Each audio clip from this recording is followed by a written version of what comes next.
Bonjour à toutes et à tous. Merci d'être avec nous aujourd'hui pour ce nouveau rendez-vous consacré aux innovations en santé. Nous allons aborder un sujet qui transforme déjà notre manière de comprendre et de prendre en charge l'hypertension artérielle, la médecine de précision appliquée à l'hypertension artérielle et en particulier les apports des technologies numériques et de l'intelligence artificielle. Notre expert du jour n'a plus besoin d'être présenté dans la communauté médicale, le professeur Xavier Girard, cardiologue, président du think tank Hypertension France et figure majeure dans le domaine, voilà, qu'on ne présente plus. Avec lui, nous allons explorer comment la mesure de la tension sans brassard, l'analyse photoplethysmographique, les indices innovants comme l'ICA et le GIR qu'il va nous expliquer et la puissance du calcul de l'IA ouvrent la voie à une caractérisation beaucoup plus fine du profil hémodynamique de nos patients, avec une évolution qui pourra à terme transformer nos pratiques quotidiennes. Professeur Girard, merci d'être avec nous aujourd'hui. Nous sommes vraiment impatients de vous entendre et sans plus tarder, je vous laisse la parole. Merci beaucoup, merci à tous. Alors, je vois quelques noms, quelques prénoms de gens que j'ai pas vus depuis longtemps. Ça fait très plaisir d'avoir ce lien virtuel. J'aurais préféré du présentiel, mais enfin, c'était trop compliqué à organiser. Et on va tout de suite aller dans le vif du sujet. Alors, je reprends la main dans le partage d'écran. Tac, tac, j'espère que ça va bien marcher. Diaporama, diaporama. Tac, partager. Voilà, et vous voyez bien tous, Mohamed, c'est Très bien très bien, passé. très très Alors, bien. donc, le titre qu'on a choisi ensemble, un titre un peu prétentieux, je dois l'avouer, Médecine de précision en hypertension, comment en faire bénéficier nos patients en 2026. Ça, c'est plus du pragmatisme. Pour ceux qui me connaissent, moi, j'aime pas faire les topos théoriques. Je suis un clinicien toujours. Je m'intéresse à essayer de résoudre les problèmes de mes contemporains concernant en tout cas l'hypertension artérielle et ceux qui viennent me voir, qui me sollicitent. Alors, ces éléments-là, bon, j'arrive en fin de carrière, ça fait 40 ans que je suis tombé dans ce bain de l'hypertension artérielle. Mon maître et ma formation a été menée à l'hôpital Broussais, qui est un hôpital qui a fermé maintenant, mais avec un maître qui s'appelait Michel Safar. Michel Safar nous regarde du ciel, puisqu'il est décédé l'année dernière, mais Michel m'avait très tôt fait comprendre que l'hypertension artérielle, lui, il la voyait pas comme les gens de sa génération, hein. Il la voyait avec les lunettes, le prisme de comprendre que la pression artérielle, c'était pas deux chiffres, c'était un phénomène pulsatile, et que ce phénomène pulsatile, ça conduisait à comprendre, si on voulait comprendre l'hypertension, pourquoi le cœur poussait une ondée artérielle dans les artères, une ondée de pression dans les artères. Et donc, moi, ça m'a tout à fait ouvert vers des concepts qui ont été d'emblée celui qu'on n'a jamais la même pression. Nous, médecins, on essaye de restreindre la pression artérielle à un chiffre, deux chiffres. Vous avez 12, vous avez 13, vous avez 17. En fait, moi, j'ai vécu une période extraordinaire où, dès les années 2000, alors voilà, j'ai mis une dizaine d'années à comprendre, entre le début de ma formation et le début de ma compréhension, que finalement, cette variabilité de la pression artérielle, c'était pas un élément dont il fallait avoir peur, mais il fallait au contraire essayer de s'enrichir de cette diversité des chiffres de la pression artérielle. Voilà, donc j'ai, dans les années 2000, il y avait d'autres grands maîtres qui m'entouraient à l'hôpital Brousset, en particulier Joël Ménard. Joël Ménard, que certains d'entre vous ont peut-être connu, une personnalité majeure de la médecine en France, hein, puisqu'il a été directeur général de la santé, entre autres. Et Joël Ménard, lui aussi, il jouait sur cette variabilité. Il avait lancé le concept de pouvoir allier la technologie, et c'était les nouveaux tensiomètres, ces fameux tensiomètres automatiques qui permettaient de mesurer, non pas une fois la consultation, ni même trois fois, mais de mesurer des dizaines de fois au domicile du patient, et il avait mis en avant cette automesure et cette variabilité de l'automesure. Eh bien, moi, je me suis intéressé d'emblée à cette grandeur. La tension est variable. Comment faire en sorte pour un peu la standardiser, pas que les gens fassent n'importe quoi, que les médecins soient complètement perdus. Et je ne sais pas si vous le savez, Mohamed, et tous mes amis qui m'écoutent, mais la fameuse règle des trois, je dis fameuse parce que c'est très connu de tout le monde, la règle des trois dans la mesure de la pression artérielle, dans la réalisation de l'automesure. En fait, ben, c'est moi qui l'ai inventé. C'est quand même amusant de se le dire. Alors, je vais vous dire la petite histoire. J'étais à l'époque président déjà du comité de lutte contre l'hypertension artérielle et nous organisions une journée, c'était le début des journées nationales, vous savez, la journée la journée des femmes, la journée de la pression artérielle, de l'hypertension. Et les communicants, on avait été voir, nous avaient conseillé. Alors, il y avait une communicante, Stéphanie Chevrel, le président, moi, et le vice-président, le docteur Jean-Jacques Mourad, que certains connaissent peut-être. Et on s'était dit, ben, on va vraiment essayer de mettre en avant cette auto-mesure. Et comme on était trois autour de la table, et plutôt blagueurs, et on aimait bien les jeux de mots, les calembours, ben voilà, l'idée était arrivée de se dire, ben, on va appeler cette règle, trois mesures le matin, trois mesures le soir, 3 jours de suite, la règle des trois. Hein, comme ça, c'était une petite analogie. Puis on était trois autour de la table. Donc vous savez ça. Et puis après, les choses ont continué.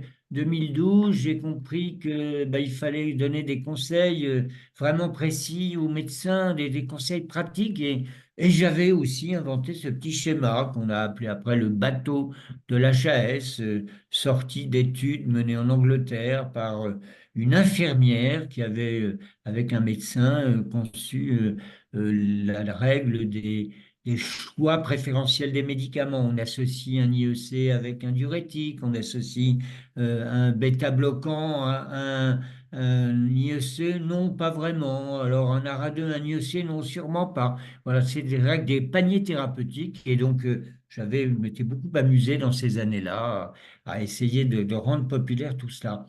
Et puis dans les années 2020, il y a eu l'émergence pour moi, ça s'est imposé, le numérique allait transformer la prise en charge des patients avec une maladie chronique, en tout cas participer à une transformation. Et je me suis lancé corps et âme dans le numérique en santé, hein, la M-santé comme on l'appelait à l'époque. Il y a e-santé, M-santé, et puis je me suis mis à fabriquer avec des professionnels, moi j'y connais rien en informatique finalement, des applications. Alors, il y en a des tas qui étaient vachement bien, mais qui n'ont absolument pas marché. Une application sur l'évaluation de l'observance, sur les causes d'inobservance, avec des réglettes visuelles analogiques. C'était vachement bien cette appli. 70 téléchargements au bout de 6 mois, donc on a arrêté de payer l'hébergement sur les stores. Et puis il y en a d'autres qui ont plutôt mieux marché, d'abord en termes de marque, des pistes HTA, parce que moi, je n'ai pas de moyen de faire de la publicité, donc il fallait que ça accroche. Et cette dépistage T1, c'était la mise en avant d'un concept. Alors, je suis vraiment à l'origine de ce concept-là, de se dire que le dépistage de l'hypertension, faut arrêter de dire que c'est les professionnels de santé qui assurent le dépistage. On sait que 30% des consultations médicales ne font plus, ne sont plus l'occasion d'une mesure de tension. Les médecins ne mesurent plus la consultation. À la consultation, la pression artérielle, dans beaucoup de cas, et les cardiologues en particulier, ce qui est très paradoxal et déroute les patients. En fait, on sait que c'est mieux de la mesurer chez soi avec un tensiomètre que de la mesurer devant un professionnel de santé. C'est peut-être très choquant pour certains d'entre vous, mais on avait développé ça avec cette application d'Epist HTA qui avait permis de décentraliser complètement, démédicaliser d'une certaine façon la mesure de la pression artérielle avec cette application et les outils qui allaient avec. Et puis, celle qui a le mieux marché, c'est Suivi HTA, alors, qui aidait les gens à garder la mémoire des chiffres de leur pression artérielle plutôt que de le marquer sur un bout de papier qu'on perd, eh bien, on le marquait sur son téléphone personnel, son smartphone. Ça restait dans sa poche et on pouvait montrer ou envoyer le résultat, le montrer aux patients qui utilisaient ça et le montrer aux professionnels de santé. Et puis en 2025, alors, c'est l'année dernière finalement, je me suis dit, mais au fond, et si on essayait de mettre tout ça ensemble, d'abord sous un vocable qui était assez populaire aux États-Unis, qui l'est peu en France. La médecine de précision. Alors les cancérologues essayent de nous la vendre pour faire la promotion de produits qui sont tout à fait exceptionnels d'efficacité chez certains patients seulement. En cardiovasculaire, on n'en est pas vraiment là encore. Et en fait, avant d'aller faire de la thérapeutique de précision, il fallait plutôt, en tout cas, c'est ma logique intellectuelle, de se dire qu'il fallait d'abord faire du diagnostic de précision. Parce que l'hypertension, c'est tellement compliqué de se dire celui-là, il a un risque cardiovasculaire augmenté parce que son niveau tensionnel est augmenté, et celui-là, il n'en a pas. Donc voilà, cette médecine de précision, ben, c'est ce dont j'aimerais vous parler aujourd'hui. Est-ce que vous m'entendez bien? Parce que j'ai aucun retour, je vois personne. Vous pouvez me dire que... Nous buvons vos paroles, Ah bon, c'est pour professeur. ça. C'est la Pardonnez-moi. règle des trois. Je me rappelle d'une conférence où je suis tombé amoureux de vous en 2001, Oh, vraiment, sincèrement, oui, euh, oui, après l'avoir oui. entendu. Voilà. Donc, on vous entend Ça a très bien marché. Bon, donc vous m'entendez bien. Alors, bien. bon, la réalité de la mesure de la tension, ben, en fait, c'est ça. Je vous ai fait cette photo exprès pour vous. Il y a quelques jours, j'ai mis sur mon bureau les appareils que j'avais dans mon bureau, dans mes placards. Alors, vous reconnaissez d'abord des grandes marques, Spengler, hein, ça nous, voilà. Qui ne connaît pas Spengler? Une boîte française qui a 100 ans à imaginer la mesure auscultatoire avec d'autres scientifiques, hein, le fameux russe Korotkov qui a inventé l'auscultation, la pression artérielle auscultatoire, mais aussi, surtout, le brassard, la contre-pression. Voilà, c'est français, ça. C'est Vaquez, Lobry. Il y a toute une école française et Spengler, vous le savez peut-être, est une boîte qui existe encore, qui a eu beaucoup de haut et de bas parce que c'est compliqué de résister face aux bulldozers chinois hein, concernant les tensiomètres. Eh bien, Spengler existe encore. J'ai connu plusieurs des dirigeants, je connais le dirigeant actuel de Spengler, ils ont vraiment la volonté d'essayer d'être toujours sur le marché avec des produits innovants. Alors, c'est compliqué d'être innovant et en fait, l'innovation, elle est venue d'autres grandes marques et en particulier les marques européennes, iHealth, qui a été le premier à comprendre que son dirigeant est d'ailleurs très francophone, il vit à Paris, mais il est africain du Sud, hein, donc c'est la mondialisation la plus totale. Son épouse est chinoise, voilà, c'est le monde entier s'intéresse à la mesure de la pression artérielle et iHealth a été le premier à se dire il faut qu'on connecte faut qu'on utilise la technologie et il a tenté la connexion avec les tablettes, les smartphones. Alors moi, je suis pas très pour ça. C'est en fait du gadget. D'abord, ça complexifie beaucoup la prise de pression artérielle parce que la technologie, ça marche pas toujours. Ça tombe en panne, c'est compliqué, il y a des bugs, on comprend pas. On est dépendant d'ailleurs de l'énergie électrique. Le jour où on n'a pas d'électricité ou pas de pile, ça marche plus. Donc il faut arrêter quand même de penser que la connexion, est-ce qu'un tensiomètre connecté est mieux qu'un tensiomètre pas connecté? Non, ça c'est du marketing, hein. Mais un tensiomètre, ça doit, avec ces techniques-là, bien comprendre qu'on était passé dans les années 2000, à partir des années 2000, à une autre technique de mesure de pression artérielle qui est la technique oscillométrique. C'est pas le même signal qu'on analysait. C'est plus un signal auscultatoire, mais un signal oscillométrique. Les médecins n'ont pas forcément très bien compris qu'on changeait de paradigme. On revenait à une méthode qui était une méthode antérieure à l'auscultatoire, qui était une méthode qui avait été développée par un Français aussi, qui était Monsieur Pachon.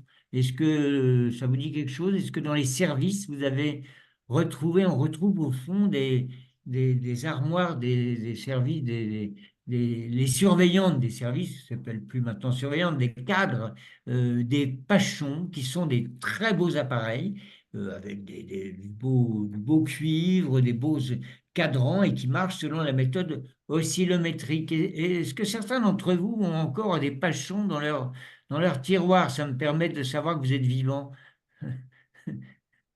Mohamed, tu as des Alors, Pachons encore ou pas? non, moi je suis trop jeune pour avoir connu le Pachon. Ah oui, bien sûr, tu es trop jeune. Et peut-être que Mais Pachon était iranien finalement. Ça fait un peu iranien comme terme, Pachon. On devrait Pacha, oui, le ouais, mot Pacha vient du persan, effectivement. ouais, le Pacha, hein, c'est le mot. Voilà, très bien. Si j'ai des Bon. réponses dans le chat, je vous les communique. Super, merci. Bon, alors, je vous montre la dernière point de cette photo, c'est en bas là. Vous l'avez vu ça? Actia, ce bracelet qui est sur un chargeur. Alors, ça, c'est une révolution incroyable, une révolution toute récente. Elle a 5 ans. C'est qu'on est passé à une autre méthode de mesure tensionnelle.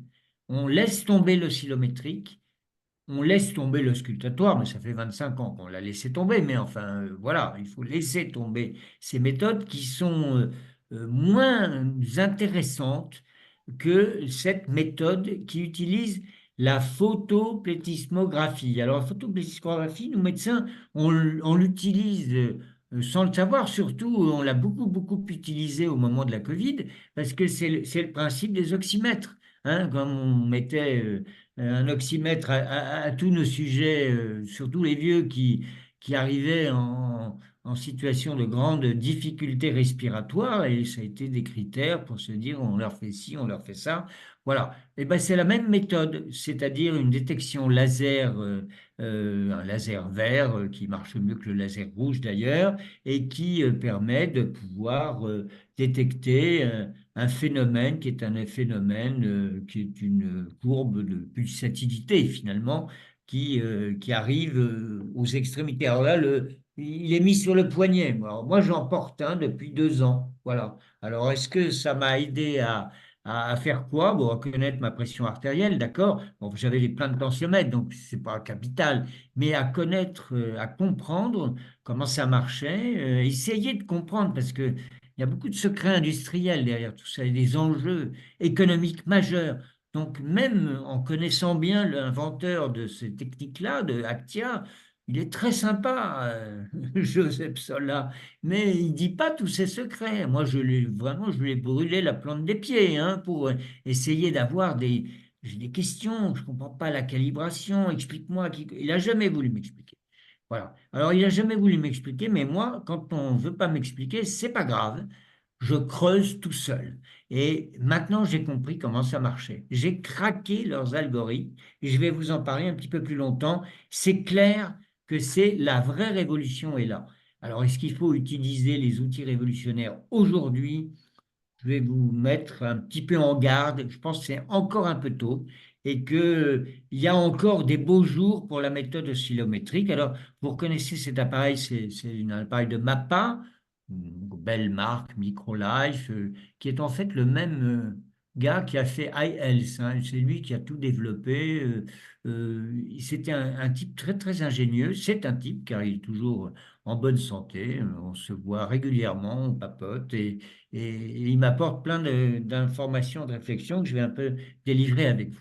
Voilà, donc voilà, le tableau est posé. Est-ce qu'il faut utiliser ces appareils oscillométriques? Celui-là, ouais, bon, c'est une technologie qui a 20 ans, c'est pas très encore. Celui-là, un petit peu mieux, il est connecté, mais en fait, ça n'apporte rien. La MAPA, absolument pas évolué la technologie depuis 30 ans, 35 ans. Moi, j'y crois plus trop parce que c'est vraiment très contraignant. Je ne sais pas si les uns ou les autres, vous avez déjà porté un tensiomètre MAPA et si vous vivez en couple et que vous partagez votre nuit avec quelqu'un qui est pas trop loin de vous dans un même lit, c'est intolérable. C'est aussi intolérable que la ventilation nocturne de la CPAP. C'est intolérable. Vous avez des nuits d'enfer, vous dormez mal, ça gêne le conjoint. En un mot, moi, les MAPA, j'en porte des patients depuis une dizaine d'années. C'est pas un examen de référence maintenant. Il y a autre chose. Pour explorer la nuit, ben, on était un peu dans l'embarras euh, tant qu'on n'avait pas ça. Moi, j'ai ça depuis 4 ans, donc ça a remplacé la MAPA. Mais il y a des nouveautés, une nouveauté extrêmement récente, c'est ce petit appareil-là qui s'appelle un Omron Night, je ne sais pas comment ils l'ont appelé, Night Watch ou quelque chose comme ça, dont je vais vous parler à la fin. Et c'est un appareil oscillométrique qui permet de faire de l'automesure la nuit. Vous allez me dire, mais il est fou, j'irai. Automesure la nuit, comment on peut s'auto-mesurer la nuit puisqu'on dort? Eh bien, je vais vous le dire si vous allez jusqu'à la fin du topo, sinon je ne vous le saurai pas. Voilà, très bien. Excusez-moi de cette petite note d'humour. Alors, les tensiomètres, est-ce que je suis le seul à penser que ça a été une révolution? Non, heureusement. Eh ben là, j'ai été écouté. Si vous regardez ici des chiffres qui sont des fiches d'enquête flash qui sont on a coordonné depuis 25 ans. Il y a eu 17 enquêtes flash, donc avec des chiffres réguliers. Ben, vous voyez que maintenant, de nos jours, ça c'est 2022, j'aurais pu le mettre à jour avec l'enquête flash 2024. On est maintenant sur les sujets traités pour l'hypertension artérielle. Attendez, pardonnez-moi. Là, je ne vois pas cette partie de la diapositive. Excusez-moi, voilà. Non, donc ça ne marche pas. Si, ça y est. 59%. Et en fait, c'est même plus maintenant, c'est 65%. Quand vous êtes soigné contre une hypertension artérielle, les gens possèdent un tensiomètre. C'est pas remboursé par la sécurité sociale, tant mieux, parce que faut arrêter de rembourser tout. On se soigne mieux d'ailleurs quand on paye que quand on paye pas. C'est des papiers qui le montrent. Alors, en France, on pense qu'il faut tout rembourser, c'est une erreur, hein. Les gens, quand c'est gratuit, ça vaut rien. Il faut payer pour que ça vaille quelque chose, un soin. Voilà, donc, mais c'est pas très populaire, mais c'est la réalité. En tout cas, les tensiomètres qui n'ont jamais été remboursés et qui ne le seront jamais, parce que on peut pas, ça coûte trop cher de donner des tensiomètres à 17 millions de gens. Il y a 17 millions de gens qui ont une hypertension en France. Donc voilà, donc les gens se sont achetés, et ça pose aucun problème, même aux plus nécessiteux.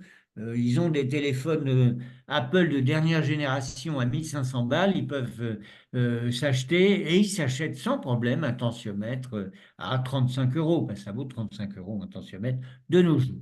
Voilà. Alors, ces tensiomètres, il faut bien les utiliser. Et cette règle des trois de l'automesure, ben, il y a des papiers qui sont bien faits. Alors, je vous l'ai mis quand même celui-là de la fondation de l'hypertension. J'en ai fait de façon très, très régulière ces papiers, juste pour vous signaler bien quand même une réalité pragmatique, hein. La pression artérielle, quand elle est mesurée en dehors du contexte du cabinet médical, vous le savez, les seuils sont plus bas au cabinet médical. Au cabinet médical, on commence à s'exciter, à se dire, tiens, tiens, tiens, quand il y a plus de 140, 140, 90, c'est depuis 25 ans, ça n'a pas changé ce seuil. En revanche, si à la maison, on a 140, c'est pas bien du tout, hein. Et en fait, à la maison, il faut mieux avoir là, on dit moins de 135 dans les recommandations, mais la réalité, et le nord-américain en particulier, c'est qu'on a compris que plus basse est la pression artérielle, meilleur est le pronostic cardiovasculaire. Et donc, si vous avez 130 à la maison, ouais, c'est pas mal, c'est bien. Mais en fait, il faut avoir 110. 110 à la maison, c'est très bien. Et 110 alors qu'on est réveillé. Mais la nuit, c'est combien? c'est beaucoup plus bas. La nuit, on a 90 et qu'on on est bien portant. Et on est bien portant le plus longtemps possible. Donc, on revient au problème. Comment évaluer la pression artérielle des gens la nuit? C'est une des clés de l'avenir d'une médecine de précision en hypertension, une médecine de diagnostic de précision en hypertension.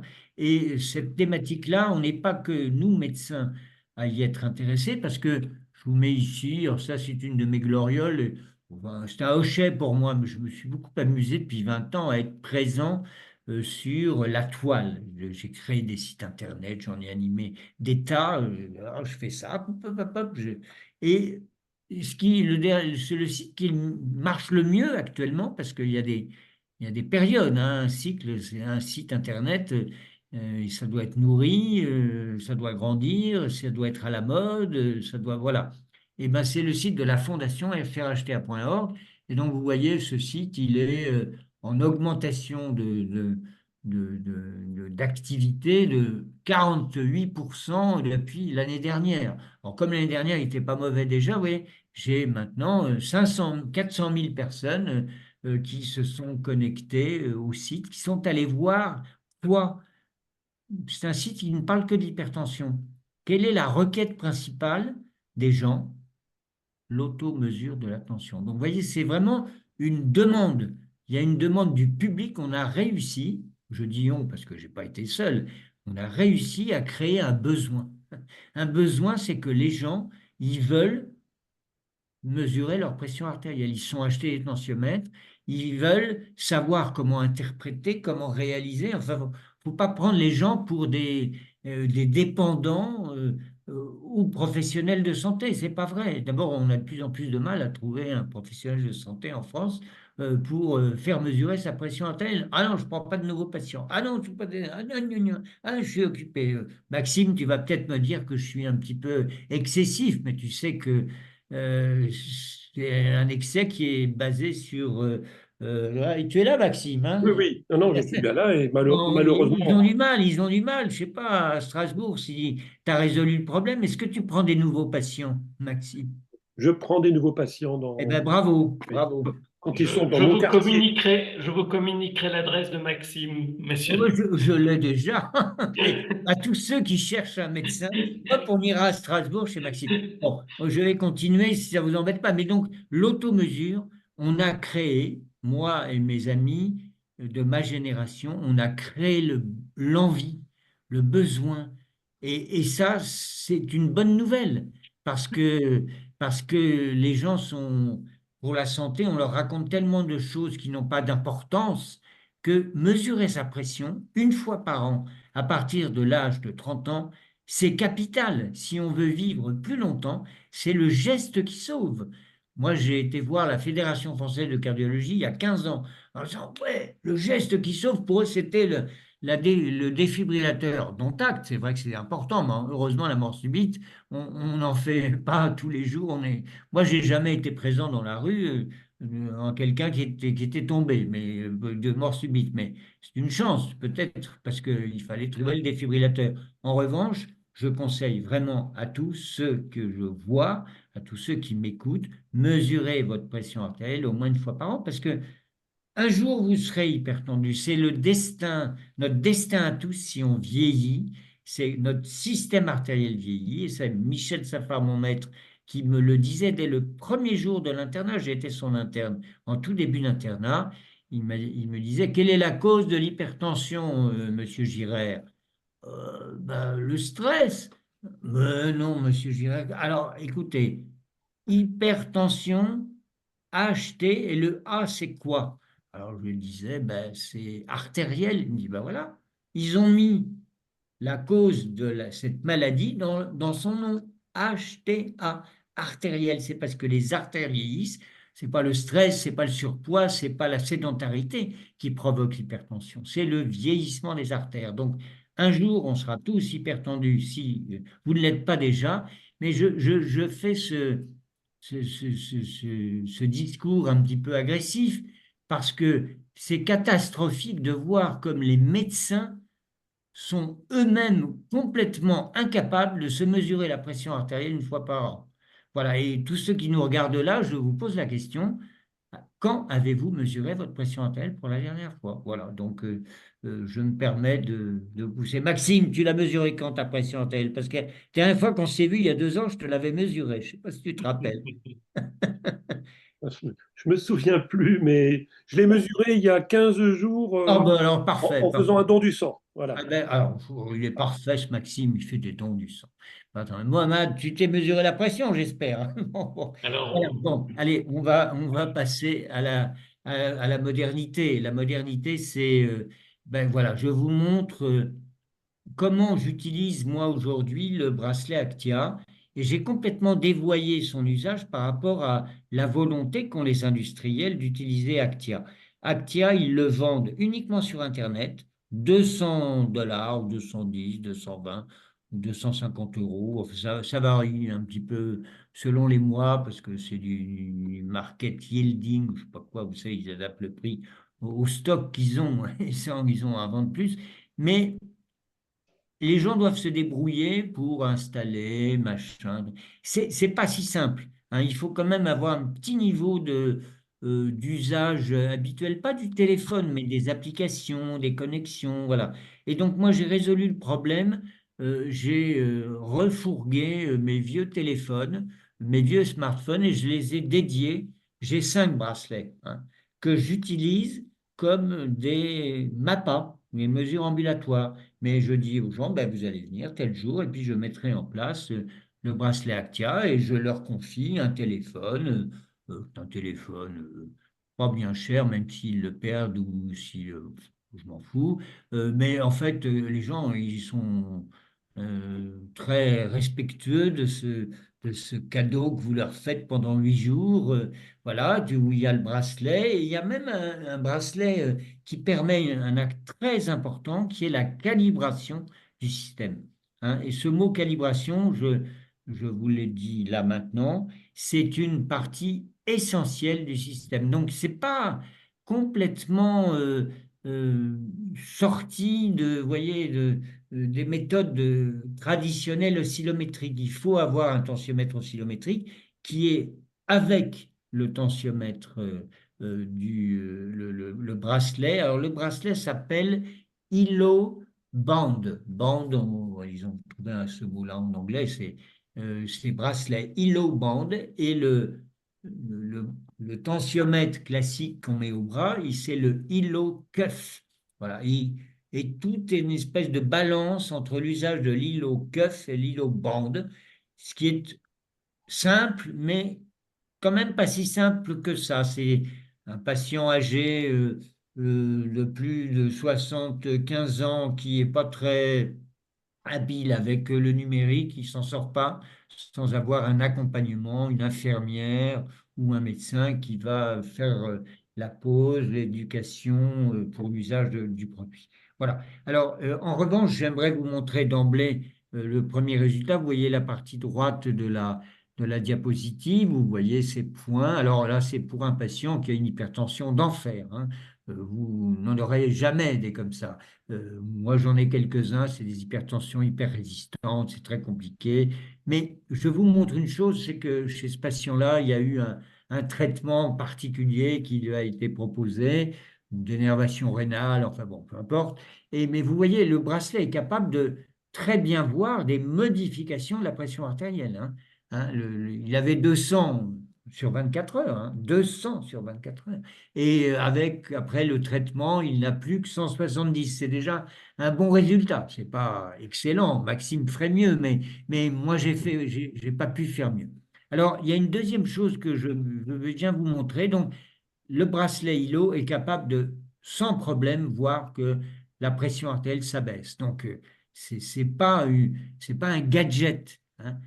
En revanche, si vous achetez la montre Samsung, si vous achetez l'Apple Watch, la dernière, elle est incapable de voir une baisse de pression artérielle. Elle monte toujours la même pression artérielle et ça, c'est un problème qui est lié intrinsèquement au fait d'utiliser cette méthode PPG. Cette méthode PPG est une méthode qui conduit à beaucoup utiliser l'intelligence artificielle, c'est-à-dire le maniement du big data. C'est beaucoup de données qui sont qui ont été entraînés pour pouvoir être reconnus, le signal est reconnu et reconnu par rapport au signal qui a été enregistré au moment de la calibration. C'est-à-dire qu'il y a une volonté de l'algorithme de ressembler à ce qu'on lui a appris comme étant la référence. Et ça conduit malheureusement au fait il n'aime pas du tout quand le signal va vers le haut, on va dire, ou quand le signal indique une pression vers le bas. Alors c'est un énorme problème de toutes ces technologies-là. Si vous faites de l'IA sur des signaux, il ne veut pas voir les changements du signal, sauf si vous avez fait des calibrations avant les périodes où le signal avait des chances de changer. Vous voyez, le petit point qui est ici indique que le patient avait fait ce jour-là une calibration, ce jour-là. Et que donc, en faisant une calibration, il a recalibré les signaux vers des valeurs un petit peu plus basses. Donc, vous voyez, c'est une limite très importante, une limite technologique très importante, et qui conduit à se dire ça ne va pas remplacer comme ça simplement, on utilise le truc, on appuie sur le bouton et on a une pression artérielle. Non, non, non, non, non. Il faut avoir la calibration de référence. Donc, ça alourdit beaucoup l'usage de cela. La deuxième partie du schéma, vous le voyez, je le vois ici, ça, c'est la fréquence cardiaque. Alors, vous voyez, la fréquence cardiaque, ça varie énormément entre le jour et la nuit. C'est normal, c'est de la physiologie de base. Ça, ce paramètre fréquence cardiaque, c'est un paramètre que les systèmes PPG évaluent de façon extrêmement performante. Donc, retenez ça, ces systèmes sont très dépendants de la calibration pour évaluer la pression systolique et diastolique, très indépendant de la calibration pour mesurer la fréquence cardiaque. Donc, d'emblée, il y a un élément qu'il faut bien comprendre, ces systèmes nous apportent quelque chose de complètement nouveau, c'est que ils nous apportent une mesure très fiable de la fréquence cardiaque et une mesure très fiable de l'amplitude qu'il y a entre la pression systolique et diastolique. Ça, ils le mesurent vraiment. Et ça, on l'appelle la pression pulsée. Maxime, pression pulsée, ça dit quelque chose à un médecin généraliste de haute volée comme toi ou pas? Malheureusement, non. Non. Eh bien, écoute, tu peux d'ores et déjà utiliser ce paramètre qu'on peut faire à la consultation. Quand on mesure la systolique et la diastolique, c'est une soustraction. On arrive encore à faire des soustractions de tête. Quelqu'un qui a 160, 90, il a donc 70 de pression pulsée. Et cette pression pulsée, dès qu'elle dépasse 60, ça veut dire que les artères ont perdu de leur souplesse. Donc on a la cause de l'hypertension artérielle. Ce n'est pas la peine d'aller chercher des trucs compliqués. Et j'en parle d'autant plus devant cette audience où je sais qu'il y a de nombreux médecins qui travaillent dans des EHPAD. Dans les EHPAD, on a des gens âgés.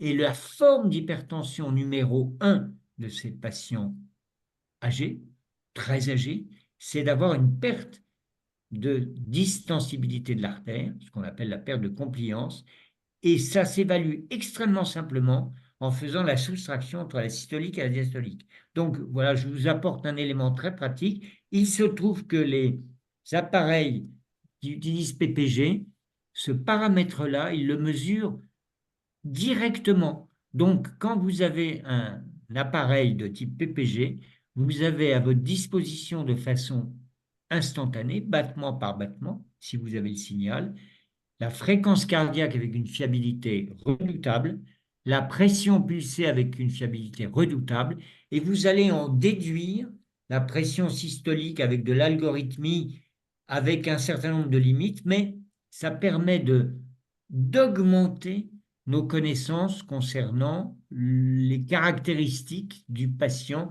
sur le plan hémodynamique. Voilà. Et ça, c'est une des clés. Ce sera ma dernière diapositive dans quelques instants. S'il me reste encore, j'ai encore du temps, Mohamed, oui, Oui, il est le oui, cas. largement. J'ai jusqu'à quelle heure, Mohamed, dis-moi?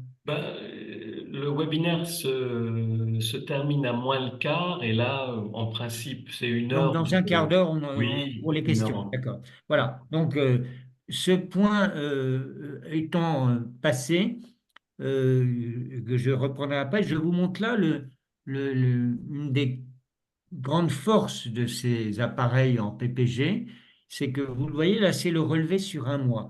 L'appareil PPG, je crée le- l'élément, c'est 24 sur 24. 31 jours sur 31. C'est le 24-24-31 device. C'est vraiment une force incroyable. C'est pas une consultation, une mesure. C'est pas une journée. C'est autant que vous voulez. À nouveau, moi, ça fait 3 ans que je porte l'appareil. Euh, Ça fait partie de mon look maintenant. Vous voyez, on se dit, ah tiens, il a un bracelet JR, il a changé de look. Oui, c'est vrai. J'ai changé de look parce que je vis avec. Je sais pas très bien pourquoi d'ailleurs. Finalement, je vis avec. Je m'y suis habitué maintenant. Voilà, je regarde ma pression artérielle la semaine, je dis qui que quoi, machin truc. Mais en fait, ça m'a permis de comprendre qu'il y avait beaucoup de choses plus intéressantes que la pression artérielle. Mais il y a aussi un problème, c'est que c'est toujours la même. Et ça, c'est très étonnant. Alors, sauf que chez ce patient, vous voyez, il y a la partie gauche où il y a des points orangés, plus orangés ou moins orangés, plus rouges, on va dire, que la deuxième partie. Qu'est-ce qui s'est passé entre les deux? Ben, c'est un patient auquel j'ai fait bénéficier d'un ajustement thérapeutique. Voilà, je vais vous dire ce que j'ai fait chez lui. Il n'avait pas de diurétique. Il avait une bithérapie avec un Zartan, un calcite, mais sa bithérapie, il n'était pas contrôlé. Donc voilà, il n'est pas contrôlé du tout, hein, 140, 150 en moyenne de 24 heures, c'est beaucoup quand même. Et donc j'ai rajouté un diurétique thiazidique. C'est pas de la grande médecine, c'est de la médecine de l'hypertension artérielle de l'expert. Vous rajoutez un Ezidrex, vous rajoutez un indapamide, vous ajoutez même une combinaison de diurétiques, altiside, spironolactone, l'ancienne aldactazine, vous réglez le problème de beaucoup de gens, vous améliorez bien la pression artérielle. Donc l'appareil est capable de voir une baisse, il y a eu une calibration ici, hein, très important de commencer toute nouvelle période par une calibration, et vous êtes capable de voir une baisse, mais après, c'est toujours les mêmes chiffres. Et ça, ça m'a toujours agacé. Je me dis, c'est pas possible, on n'a pas toujours la même tension. Et donc, j'ai pas été le seul à être agacé par ça. Tous les experts de l'hypertension qui ont eu en main le îlot, ont eu au poignet le îlot, ont fait la même observation, se sont dit, il y a quelque chose qui va pas. Il y a quelque chose, c'est pas possible d'avoir toujours la même pression. Et on a travaillé autour de tout ça et on est arrivé à trouver des choses. Moi, je- comme d'autres, qui s'est appelé, alors, c'est même des choses que moi maintenant je publie. Tant pis si Hilo est pas content, mais je m'en fous, hein, je ne suis pas le représentant de Hilo, qui s'appelle donc Hilo, c'est le bracelet Actia, et on a récemment publié avec un petit gars qui fait un data scientist assez brillant qui m'aide dans la gestion de toutes ces données avec l'IA, hein, parce que l'IA est extraordinaire pour faire des calculs à toute allure, Paul de Buyer. Et on a publié ce papier qu'on a appelé défi numéro 1 du Hilo, parce qu'il y en a deux, qui s'appelle la compression algorithmique, qui enferme chaque utilisateur autour de ses valeurs systoliques et diastoliques de calibration. Je vous l'ai déjà dit tout à l'heure, c'est-à-dire que en fait, c'est toujours la même parce qu'il tourne autour de sa valeur de calibration. Voilà. Et ça conduit même à ce qu'on fasse toujours dans la revue systolique, qui est la nouvelle revue qu'on lance dans l'Alliance Hypertension France, qui est une revue référencée, machin truc. Mais donc on a publié ce tableau qui permet à tout à chacun, en fonction de la valeur de calibration, de savoir quels sont les chiffres maximum et minimum qu'on verra au cours du relevé tensionnel de la surveillance. Et vous voyez que quand vous avez 120 en calibration, vous dépasserez jamais 140 et vous dépasserez jamais 98 pour la systolique. Voilà. Alors, ça pose un petit problème. C'est une explication, mais ça pose un problème. Et si la pression artérielle la nuit, elle est à 90, est-ce qu'elle est détectée par le ILO? La réponse est Non, alors je vous montre tout de suite. Alors ça, c'est un truc qu'on va publier au mois d'avril dans Systolique, mais je suis assez content de ces schémas, je les trouve assez parlants. En bleu, vous avez les valeurs obtenues avec l'appareil de référence qui est la méthode oscillométrique, la MAPA. Et ici, on a utilisé l'appareil homme rond de poignet, d'automesure de nuit. Je vous expliquerai comment il marche la nuit, puisque c'est une automesure. Et en rouge, vous avez le îlot. Ici, c'est la pression artérielle systolique. Ici, c'est la pression artérielle diastolique. Et ici, c'est la fréquence cardiaque. Quelle conclusion on tire de tout ça? La fréquence cardiaque, elle s'abaisse la nuit avec les deux appareils. Vous voyez bien? Ça baisse. Voilà. C'est normal que la fréquence cardiaque s'abaisse la nuit. Elle est mesurée par le système. Donc, le système mesure très bien la fréquence cardiaque. Mais patatras, pour la diastolique ou pour la systolique, l'appareil de référence, il perçoit très bien la baisse de pression artérielle nocturne, qui est pas, ouais, c'est pas n'importe quoi, ça baisse de 30 mm la nuit, hein. 120, ce sujet qui n'était pas très hypertendu, 120, il passe à 95 la nuit en moyenne, hein, sur 6 nuits, je crois, ou peut-être 2 nuits, oui, il n'y a que 2 nuits là, qui étaient vraiment appareil, appareil. Et la diastolique, elle ne baisse pas non plus. Donc, quelle est votre conclusion? Ben, l'appareil ILO, c'est un mauvais appareil pour la nuit. C'est paradoxal parce que c'est l'avantage qu'il avait. Il peut mesurer la nuit sans réveiller les gens, mais il est incapable, du fait de la compression algorithmique, de détecter la baisse la nuit. Il la détecte peut-être, mais ses calculs l'empêchent d'aller afficher un chiffre qui est une réalité. Parce qu'il dit, oh non, non, ça ressemble pas à mon entraînement. Alors, c'est un vrai problème qui embête la planète entière et tous ceux qui évaluent le ILO pour lui donner les brevets patentés, en particulier à FDA, qui dit non, non, non, non, non, non, vous n'allez pas être dispositif médical parce que vous n'êtes pas capable de montrer que vous êtes cohérent pour la pression de nuit par rapport au gold standard. Donc, ils sont, comme on dit, dans la merde. Et donc, alors, est-ce qu'il y a une solution à ça? Oui, il y a des solutions algorithmiques pour résoudre ce problème-là. Et ces solutions algorithmiques, en tout cas au think tank hypertension, avec les petits jeunes bien frisés et le vieux prof qui connaît la physiopathologie, nous, on a trouvé une solution algorithmique. Mais bon, on ne travaille pas chez ILO, alors on verra bien si ils utilisent notre solution algorithmique pour résoudre ce problème de la baisse nocturne.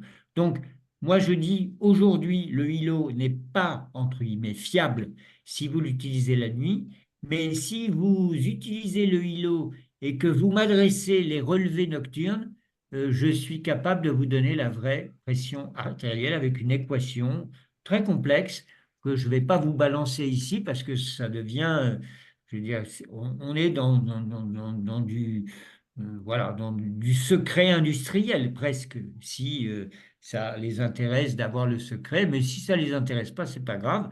On ira les proposer à Apple, à Samsung, ou tous ceux qui sont très intéressés pour essayer de faire en sorte qu'on puisse mesurer en toutes circonstances la pression artérielle avec la méthode PPG. Voilà. Alors, j'aimerais vous dire à ce stade-là, moi, mon coup de cœur du professeur Girard, est-ce qu'il y a un appareil qui permet de mesurer la pression artérielle la nuit en dehors du îlot? La réponse est oui. Et cet appareil, il est complètement inconnu en Europe, mais il est commercialisé en Europe. Et je vous donne ici son nom, le moyen de l'acheter. Alors, ils le vendent 200 euros, 199 euros, ce qui est un vol absolu, hein. Donc, mais c'est un tensiomètre automatique de poignet. Alors, vous allez me dire, mais c'est pas bien le poignet. Ils ont mis dedans un certain nombre de choses très, très astucieuses. Premièrement, une espèce de capteur de position qui est je sais pas comment ils appellent ça, un gyroscope qui fait que quand la lumière bleue s'allume, bah, vous pouvez être sûr que vous n'aurez pas de discordance par rapport à la position du poignet, par rapport au cœur, qui est un grand problème pour les appareils de poignet. Et la deuxième chose, c'est qu'ils ont créé ce petit bouton qui est un petit bouton où quand vous l'appuyez dessus, il va déclencher le déclenchement automatique du tensiomètre. Sinon, vous appuyez vous-même sur le bouton. C'est un auto-tensiomètre pour l'automesure, mais ça le déclenche à 2 heures du matin, à 3 heures du matin et à 4 heures du matin. Vous allez me dire, mais pourquoi ils n'ont pas fait plus? Moi, j'en sais rien, hein, c'est les Japonais qui ont fait ça. Mais je peux vous dire que cet élément-là est d'autant plus intéressant qu'ils ont trouvé une pompe de gonflage qui fait zéro bruit. Mais zéro bruit, je vous le dis, parce que je l'ai essayé sur moi et ma femme, elle s'est jamais rendue compte que j'avais l'appareil, parce que ça fait aucun bruit. Alors que quand j'essaye des appareils de MAPA, alors je vous dis, elle me dit, écoute, tu te barres, voilà, va-t'en, je veux plus que tu sois dans la chambre, je ne peux pas dormir. Voilà. Donc c'est pour vous dire que là, il y a quelque chose de vraiment intéressant. Maxime, si tu veux un bel appareil qui permettra aux patients de faire une automesure standard, ils appuient sur le bouton, mais pour que tu aies la pression la nuit, pour que tu saches s'ils ont 80, 90 ou ils ont 120, ben, s'ils ont 120 la nuit, adapte ton traitement antihypertenseur, ça ne va pas du tout. Et je dirais à tous les confrères et consoeurs qui travaillent dans les EHPAD, moi, je pense que ça, c'est l'appareil qu'il faut acheter dans les EHPAD. Parce que le problème chez les gens âgés, c'est la déprescription des antihypertenseurs. Il y a beaucoup de gens qui ont trop de médicaments antihypertenseurs. Risque d'hypotension, en particulier, risque d'hypotension nocturne, dont on dit, oh bah oui, non mais quand vous n'avez pas assez de sang dans la tête la nuit, vous n'allez pas bien. Quand même.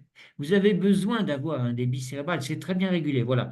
Donc, Mohamed, peut-être qu'il faudrait qu'on ait une vraie réflexion pour aller voir les gens qui distribuent ça en France, parce qu'il y a un groupe qui distribue Omron et cet appareil-là, pour leur dire, écoutez, vous allez nous faire une belle ristourne, mais il faut absolument qu'on équipe les EHPAD avec ce tensiomètre-là. La surveillance, crac, boumu, ça se fait automatiquement et on sait qu'il n'y a pas de temps infirmier, tu vois, à mesurer la pression artérielle et avoir la pression nocturne, 3 pressions nocturnes à 2 heures, 3 heures et 4 heures du matin, ça permet de définir précisément s'il y a surtraitement, pas surtraitement, bon traitement. Voilà, c'est une petite proposition que je te fais pour dépenser l'argent que tu n'as pas, bien évidemment. Et ce Bon, sera fait. bon, mais il faut qu'on y réfléchisse. Oui. Bon, alors, c'est fini. Euh, Sauf que j'ai encore une diapo quand même, ou 2 diapos, mais il est admis là. Donc, ce que j'ai compris en 2025, c'est que cette médecine de précision, elle allait vraiment utiliser le cuffless et elle allait utiliser le cuffless. Pourquoi? Parce que pendant 125 ans, on a raisonné pour l'hypertension artérielle à partir de 2 variables, la systolique et la diastolique. On a fait plein de choses, des essais thérapeutiques, mais c'était toujours la systolique, la diastolique, même pas la pression pulsée. La preuve, c'est que même Maxime ne connaissait pas la pression pulsée pour sa pratique quotidienne. Alors, on a regardé cette pression avec l'âge, avec les marqueurs métaboliques chez le diabétique, le dyslipidémique, le machin, le calcul du risque. On faisait les mesures le matin. Bon, mais voilà. Et la médecine de précision, elle va se baser sur 3 facteurs. Plus 2, mais 3. La systolique, la pression pulsée et la fréquence. Et à partir de ces 3 facteurs, on va pouvoir évaluer un paramètre extrêmement important dans la cardiologie, qui est ce paramètre de l'évaluation de la balance sympathique-parasympathique, qui gouverne énormément de, de systèmes physiologiques, la respiration, le sommeil, la pression artérielle, la contraction cardiaque. Et on avait jusqu'à présent comme seul moyen de l'évaluer la fréquence cardiaque. Voilà, alors quand la fréquence s'abaissait la nuit, on disait ah bah les gens dorment. Oui, bon, bah, d'accord, mais en fait, ça peut être un petit peu plus subtil si on évalue la souplesse des artères, la compliance artérielle. Et avec ces paramètres-là, on peut le faire. Et donc, c'est un autre travail qu'on mène avec le groupe du think tank Hypertension France, c'est d'essayer de comprendre, et en fait, pour tout vous le dire, on l'a mis au point, mais bon, il ne faut pas aller trop vite, un certain nombre d'indices nouveaux que connaît un peu Mohamed parce qu'il a lu un petit papier d'entretien que j'ai publié il y a quelques jours, où je cède un certain nombre de choses. J'ai peut-être mis là, ou c'était peut-être là, oui, c'est ça, on peut décrire cette variation de la balance du tonus neurogène de façon extrêmement précise, qui permet par exemple d'évaluer très précisément, mais c'est incroyablement précis, l'heure d'endormissement. C'est plus la peine d'avoir des agendas, des calendriers. Le jour à quelle heure je me suis endormi, je sais pas, j'ai bouquiné, j'ai regardé la télé, j'ai regardé mon iPhone, je me suis engueulé avec mon conjoint ou je me suis réconcilié avec elle. Vous voyez, l'heure d'endormissement, c'est pas le moment où on est dans les draps du lit, c'est pas vrai. Eh bien, ça permet précisément d'avoir l'heure d'endormissement, l'heure de réveil, de calculer donc la durée du sommeil. Je vous rappelle que la durée du sommeil, c'est un marqueur incroyable du pronostic cardiovasculaire. Maxime, tu connais le seuil qui permet de dire que si on est en dessous, on vivra moins longtemps? 7 heures, 8 heures, 9 heures de sommeil, 6 heures? Ah non, aucune idée, aucune idée. 7 heures. Ça, c'est une littérature extrêmement, que ce soit un homme ou une femme, et il y a une courbe en U. C'est-à-dire, si vous dormez plus de 9 heures, pas bon du tout. Vous vivrez moins longtemps. Les gens qui vivent le plus longtemps, c'est ceux qui vivent, qui dorment entre 7 et 9 heures, le plus souvent possible, le plus souvent. Voilà. Alors, vous pouvez faire vous-même votre calcul et lui dire, oh là là, ben, j'ai moins d'années à vivre parce que je dors moins de 7 heures. Moi, par exemple, je suis un petit dormeur. Et donc, bah, je mourrai avant vous, probablement. Vous viendrez à mon enterrement quand même, hein. Donc, Excusez-moi, il faut que j'aille me coucher. on va s'arrêter là. Voilà, on peut dépister les micro-éveils et puis on peut évaluer cette compliance artérielle de sommeil qui est très importante parce que c'est l'état de base du système artériel. Et le système artériel, il vieillit et donc à partir du moment où on connaîtra l'état de base, on pourra avoir une signature très précise de chaque individu à un instant donné. Il a 30 ans, il dit qu'il n'a rien, mais il a une signature artérielle très mauvaise. Eh bien, on lui dira, bah, écoutez, il faut vraiment mettre en œuvre des actions de prévention.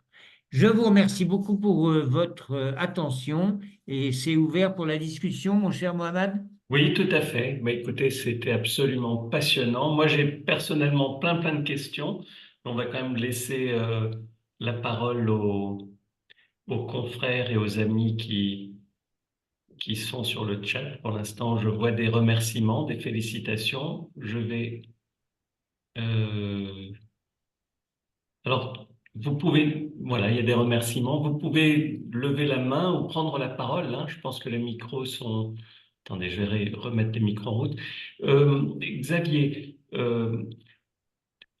que penser de l'oscillométrie avec les nouvelles montres qui arrivent? On en avait parlé l'été dernier. Alors Oui. moi, depuis que je suis hypertendu, depuis, ça fait 3 4 ans, je suis devenu un geek et j'avais découvert la première montre qui avait un Alors, Airmax tu au veux point de parler de la la... Huawei? Alors avant celui-là, il y avait l'Omron qui était sorti, Rock Oui. Guide, Oui. que j'ai acheté mais qui était quand même particulièrement gros et pas Oui, évident à voilà. porter. Alors, effectivement, on en avait parlé et j'ai l'autre jour eu un topo, c'était avant-hier, hein, avec un de Oui. mes amis et collègues, le professeur Anon, le grand gériatre, Olivier que tu Hanon, devrais oui. inviter un jour d'ailleurs, parce qu'il est très intéressant, il est très bon conférencier. Et Olivier il a été mon interne, donc on est très amis. Et voilà, moi j'ai à la main droite ça, et lui, il a à la main gauche la montre Huawei. Ouais, des Alors, deux. bon, alors il n'a pas les deux, lui, il a choisi Huawei. Alors je dis, mais pourquoi? Mais alors, montre-moi, c'est silencieux. Il me dit, oui, oui, non, ça c'est. Ils ont vraiment une méthodologie, la montre est jolie, enfin, ça fait très design. Et tout de suite, il m'a dit, mais attends, c'est toi qui gagne, parce que moi, je suis obligé de la déclencher. En fait, Alors, déclencher la pression artérielle avec la montre Huawei, why not? Mais ça marche pas la nuit, par exemple. alors, C'est de la. en fait, on peut faire une auto-mesure. Alors, très honnêtement, avoir ça à la montre, quel est l'intérêt?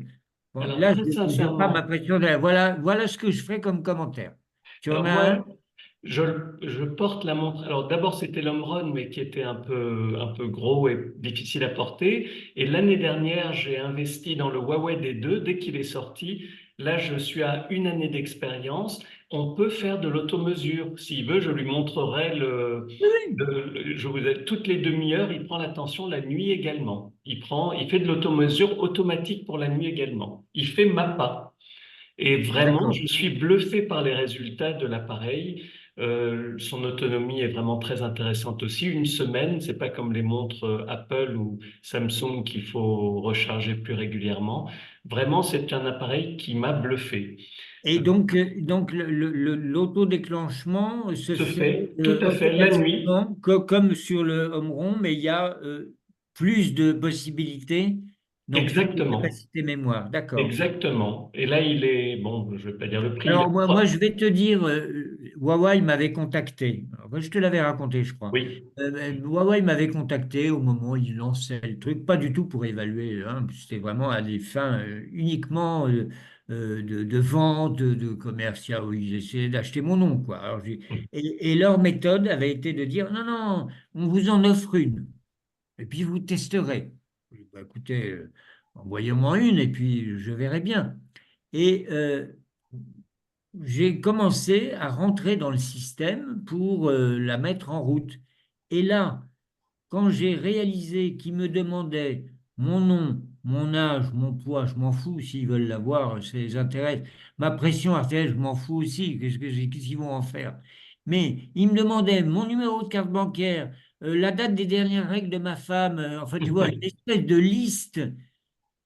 Je dis, mais ça va où ces données? Je regarde le papier, tout ça part sur notre cloud en Chine. Et ben moi, j'ai dit, niet.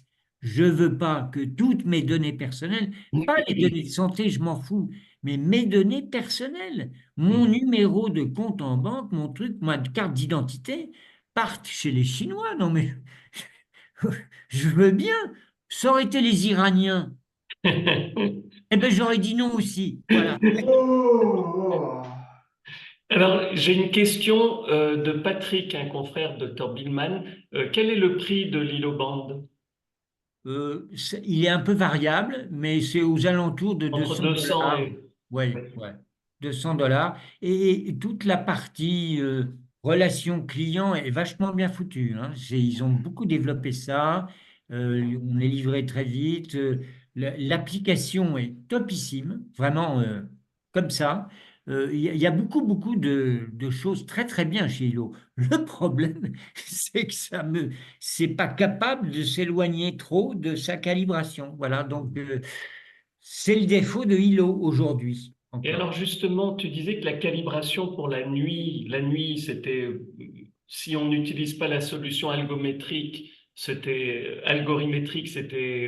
pas très Elle- fiable. Est-ce qu'on Ah peut non, pas, mais c'est même pas très fiable. c'est pas C'est pas fiable fiable du du tout. tout. Est-ce Ça qu'on ne peut pas baisse jamais la nuit.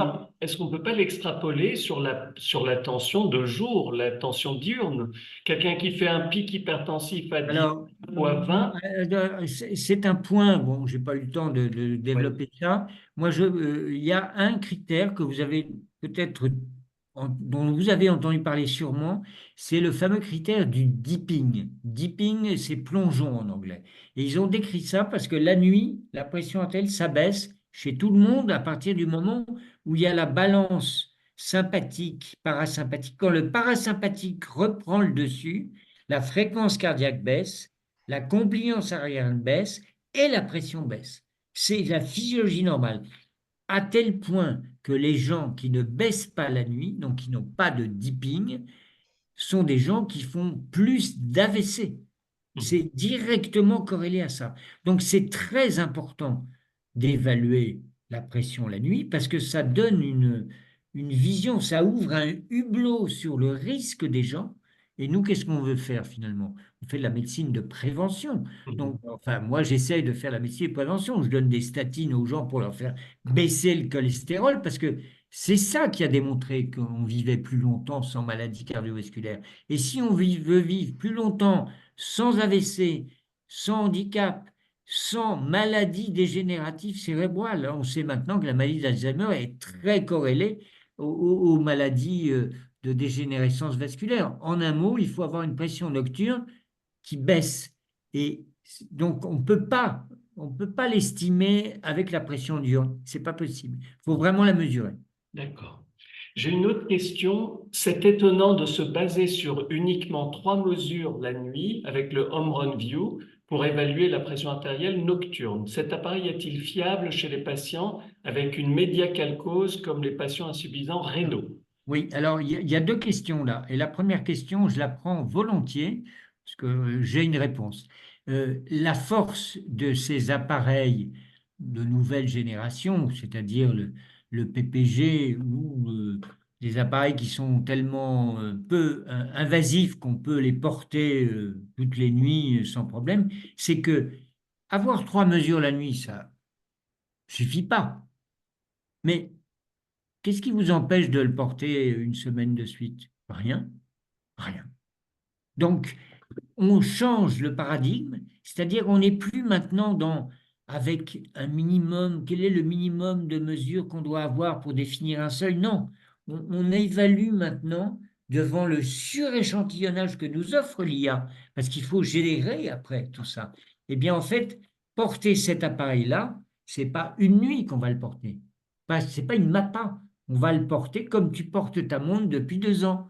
Et puis voilà. Et ça permet de suréchantillonner plusieurs nuits. D'abord, toutes nos nuits ne se ressemblent pas. Il y a les nuits où on est insomniaque, il y a les nuits où on a trop chaud, il y a les nuits où on a trop froid, il y a les nuits où on a trop fait la fête la veille, ou les nuits où l'enfant a pleuré. Enfin, voilà. Donc, c'est l'idée générale que la médecine de précision, elle est liée au fait que c'est la data en grand nombre qui nourrit la médecine de précision. On ne fait pas la médecine de précision en faisant une photo. On a 1 000 photos parce que la technologie nous permet maintenant d'avoir plein de data, de les générer, de les analyser.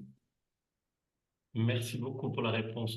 Tu disais que tu avais Ah oui, créé... la médiacalcose, j'ai oublié ce Oui, détail. Et, médiacalcose. la médiacalcose, ça a toujours été très compliqué à gérer, hein. Et donc, ces techniques-là, la PPG, effectivement, n'est pas, est une super technique pour éviter le problème de la médiacalcose, il n'y a pas de compression. Mais il y a un autre problème qui vient, c'est que la PPG, les méthodes, il faut une base d'entraînement. Donc, il faut des patients qui ont eu de la médiacalcose, qui sont rentrés dans la base pour lequel on a regardé le signal, l'évolution.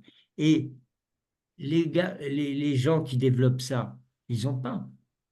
Ils n'ont pas ça. Donc, ils ne peuvent pas entraîner leur algorithme chez des patients avec médiacalcose. Nous, on l'a fait avec un collègue de néphrologie, le prof de néphrologie de Bordeaux, le professeur Rubin. Je l'ai équipé de ça et lui, il l'a fait chez les patients insuffisants rénaux, même hémodialysés parce qu'il y avait le problème de la fistule et l'algorithme est très mauvais. L'algorithme est très mauvais parce que il n'a pas été entraîné là-dessus. Donc, c'est faisable, mais aujourd'hui, c'est pas du tout au point. De la même façon, chez la femme enceinte, vous pourrez dire, c'est vachement bien chez la femme enceinte. Je vous le déconseille parce que l'algorithme n'a absolument pas été entraîné sur les femmes enceintes. Donc, la compliance de la femme enceinte, on ne connaît pas, hein, c'est compliqué. Quelle est l'autonomie de l'îlot? Ah, ça, c'est génial. Ça a été un élément extrêmement. C'est au moins une semaine. Mhm. Ça a été d'ailleurs une de leurs logiques. On peut être d'accord ou pas d'accord. Qui a été de dire ILO ne se déclenche pas si le signal est un peu parasité.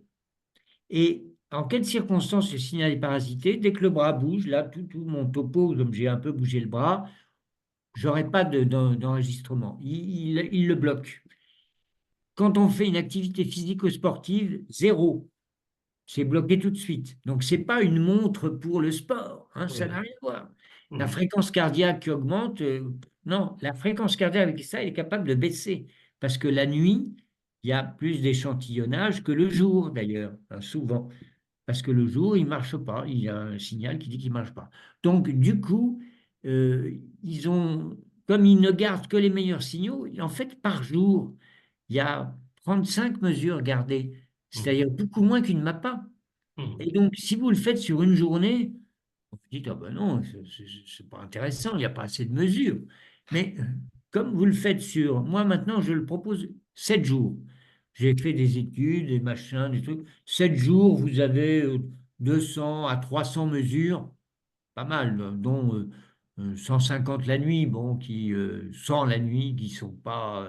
Mais vous les avez, vous pouvez appliquer l'algorithme de correction. Donc moi, 7 jours, c'est très bien, mais c'est pas du tout ce qu'il propose le vendeur. Le vendeur, il est là pour gna, gna, gna, gna.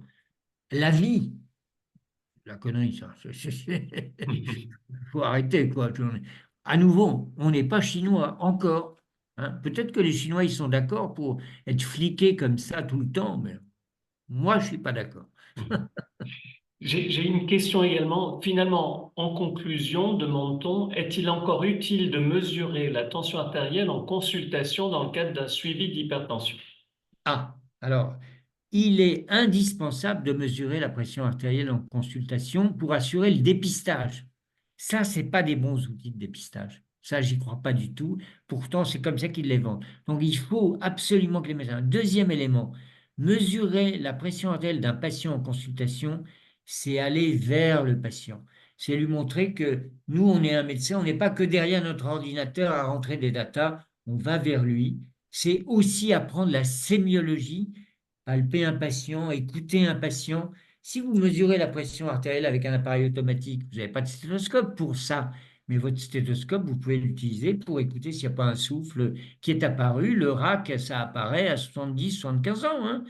S'il n'y a pas une lésion cutanée, un mélanome, ça apparaît à tous les âges. Donc, moi, je suis pour mesurer. Après, pour la surveillance de la pression artérielle, je réponds à cette deuxième question. Oui, une mesure tensionnelle que vous faites au cabinet, qui est à moins de 130 au cabinet, ce n'est pas la peine de proposer aux gens de faire une automesure. Ça n'a aucun intérêt, hein. Donc pourquoi emmerder les gens à faire une automesure? Parce que c'est quand même une contrainte de faire une automesure. Euh, donc, le suivi des patients, mais s'il a 150, alors non. Dites pas je vais augmenter le traitement. Dites pas je vais gna gna gna gna. Vous faites faire une automesure parce que là, l'effet blouse blanche, c'est un vrai problème et l'automesure nous a apporté énormément. Donc, en conclusion, oui, il faut mesurer la pression à la consultation pour assurer le dépistage, pour assurer le soin. Enfin, je pense que Maxime sera d'accord avec moi. Et les gens, ils viennent nous voir. Pourquoi? Pour qu'on s'occupe d'eux, pour qu'on échange Mhm. avec eux. Et l'échange, il est aussi, il est physique en toute moralité, n'est-ce pas? On palpait les gens, eh ben, ils disent c'est un bon médecin. Le médecin qui reste devant son ordinateur, ben, bon, je suis désolé, c'est pas de la bonne médecine. En tout cas, moi, c'est pas la médecine que j'ai faite toute ma vie. C'est noté. En tout cas, merci Voilà. beaucoup, professeur Girard, pour la qualité et la profondeur de votre intervention. Merci également à tous et à toutes pour votre participation active à nos échanges.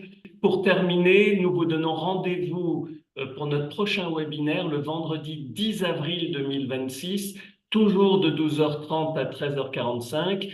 Nous aurons le plaisir d'accueillir le professeur Yves Hansmann, responsable du service des maladies infectieuses et tropicales au CHU de Strasbourg, qui nous présentera les dernières actualités sur les maladies vectorielles à tiques. Alors, très bonne fin de journée à chacun et à très bientôt. Merci beaucoup.